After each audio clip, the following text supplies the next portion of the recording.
हिंदू धर्म वैदिक education foundation की ओर से आप सभी को नमस्कार, प्रणाम, अभिवादन। पिछली दो वीडियो में हमने शिव तत्व, शिव क्या हैं तथा शिव जी को ब्रह्म रूप तथा परमात्मा रूप क्यों कहा जाता है, इस विषय पर चर्चा की थी। शिव जी के ब्रह्म स्वरूप से जुड़ा हुआ ही शिवलिंग का प्रश्न आता है कि शिवलिंग क्या है, शिव जी की पूजा मूर्ति रूप तथा लिंग रूप में क्यों की जाती है। लिंग शब्द का अर्थ है चिन्ह अथवा प्रतीक। हम पहले ही महाशिवरात्रि के विषय में चर्चा करते हुए आपको बता चुके हैं कि किस प्रकार भगवान विष्णु तथा ब्रह्मा जी के विनाशकारी युद्ध को रोकने के लिए शिव जी परमात्मा रूप में ज्योति स्तंभ के रूप में उस युद्ध भूमि में प्रकट हुए तथा भगवान विष्णु और ब्रह्मा जी ने उस स्तंभ की लिंग रूप में पूजा की और तभी से शिव जी की लिंग रूप में पूजा होने लगी। समाज में आपको शिवलिंग के विषय में अनेकों कथाएं, अनेकों भ्रांतियां सुनने को मिलेंगी, परंतु जाकी रही भावना जैसी प्रभु मूरत देखी तिन तैसी। इसी प्रकार जो शिवलिंग का अर्थ कुछ और लगा सकता है तो आप समझ सकते हैं कि उसकी भावना परमात्मा के रूप में कैसी है।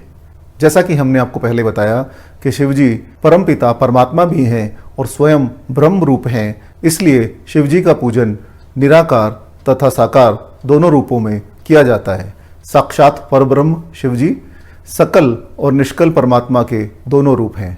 शिव जी के निष्कल निराकार होने के कारण ही उनकी पूजा का आधारभूत लिंग भी निराकार ही प्राप्त हुआ है, अर्थात शिवलिंग शिव जी के निराकार स्वरूप का प्रतीक है।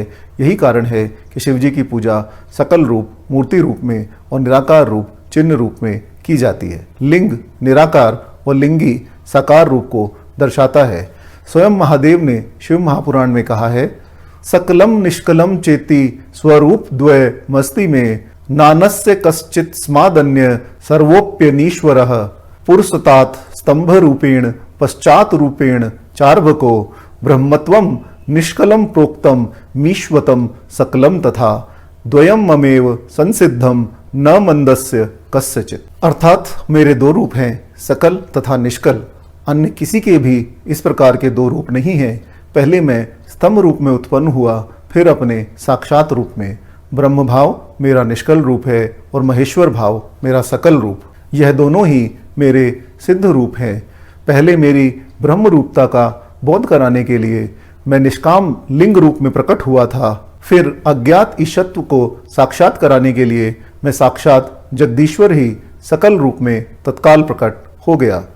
अतः मुझमें जो ईशत्व है उसे ही मेरा सकल रूप जानना चाहिए तथा यह जो मेरा निष्कल स्तंभ लिंग अथवा चिन्ह है वह मेरे ब्रह्म स्वरूप का बोध कराने वाला है। अब आपका प्रश्न यह हो सकता है कि जब शिव जी परमात्मा रूप में सकल रूप में विद्यमान हैं, तब हमें उनके निर्गुण निराकार ब्रह्म स्वरूप लिंग की अर्चना क्यों करनी चाहिए अथवा शिवलिंग की पूजा अर्चना की महत्ता सकाम रूप से अधिक क्यों है। इस विषय में महादेव शिव पुराण में स्वयं कहते हैं, अर्चित्वात्र मामेव लिंगे लिंगनीममीश्वरम सालोक्यम चैव सामीप्यम सारूप्यम सृष्टिरेव च सायुज्यमिति पंचेते क्रियादानान फलम मतम। अर्थात लिंग रूप में मुझ लिंगेश्वर की अर्चना करके मनुष्य सालोक्य भगवान के साथ उनके लोक में वास, सामीप्य भगवान का सानिध्य, सारूप्य भगवान जैसा रूप प्राप्त करना, सृष्टि परम धाम में भगवान के समान ऐश्वर्य प्राप्त करना तथा सायुज्य भगवान में लीन हो जाना, इन पांचों प्रकार की मुक्तियों का अधिकार प्राप्त कर लेता है। आप सभी के प्यार तथा आशीर्वाद के लिए आप सभी का धन्यवाद।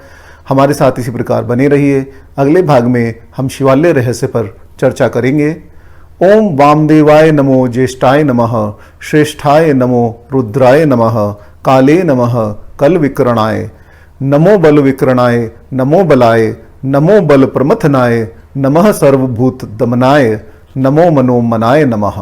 अर्थात हे शिव जी, हे ब्रह्म स्वरूप, आप ही वामदेव, ज्येष्ठ, श्रेष्ठ, रुद्र, काल, कल विकरण, बल, बल प्रमथन, सर्वभूत, दमन तथा मनोन्मय आदि नामों से प्रतिपादित होते हैं। इन सभी नाम रूपों में आपके लिए मेरा बारंबार नमस्कार है। ओम नमः शिवाय।